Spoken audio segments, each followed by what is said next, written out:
السلام علیکم ناظرین، ایک اہم خبر سے آپ کو آگاہ کرتے ہیں کہ بلوچستان کے ضلع نوشکی اور پنجگور میں فرنٹیئر کور کے ہیڈ کوارٹر پر حملے ہوئے ہیں۔ پاک فوج کے مطابق حملوں میں ایک سیکیورٹی اہلکار ہلاک اور ایک افسر زخمی ہوا، جبکہ جوابی کارروائی میں 4 حملہ آور مارے گئے ہیں۔ مقامی حکام نے حملوں میں ایک سویلین کے مارے جانے اور 5 FCC اہلکاروں کے زخمی ہونے کی بھی تصدیق کی ہے۔ پاک فوج کے شعبہ تعلقات عامہ DG ISPR نے ایک بیان میں بتایا کہ دہشت گردوں نے بلوچستان میں پنجگور اور نوشکی میں سیکیورٹی فورسز پر حملے کی کوشش کی۔ دہشت گردوں کو بھاری جانی نقصان پہنچاتے ہوئے دونوں حملوں کو کامیابی سے پسپا کر دیا گیا۔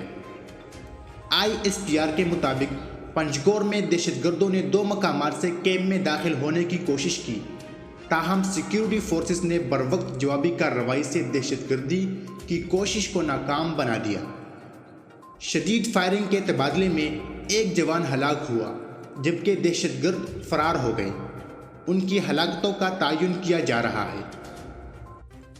ISPR نے یہ بھی بتایا کہ نوشکی میں بھی دہشت گردوں نے فرنٹیئر کور کے کیمپ میں گھسنے کی کوشش کی، جس کا بھرپور جواب دیا گیا اور 4 دہشت گرد مار دیے۔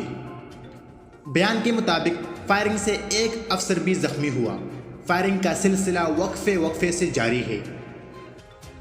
اس سے قبل حکام نے بتایا کہ کوئٹہ سے تقریباً 150 کلومیٹر دور افغان سرحد سے متصل ضلع نوشکی میں ایک زوردار دھماکہ سنا گیا۔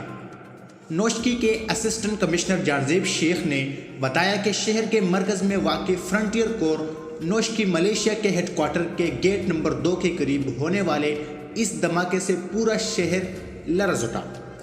اسسٹنٹ کمشنر نے بتایا کہ ان کے گھر کی دیوار پر بھی گولیاں لگی ہیں، اس لیے وہ رہائش گاہ چھوڑ کر محفوظ مقام پر منتقل ہو گئے ہیں۔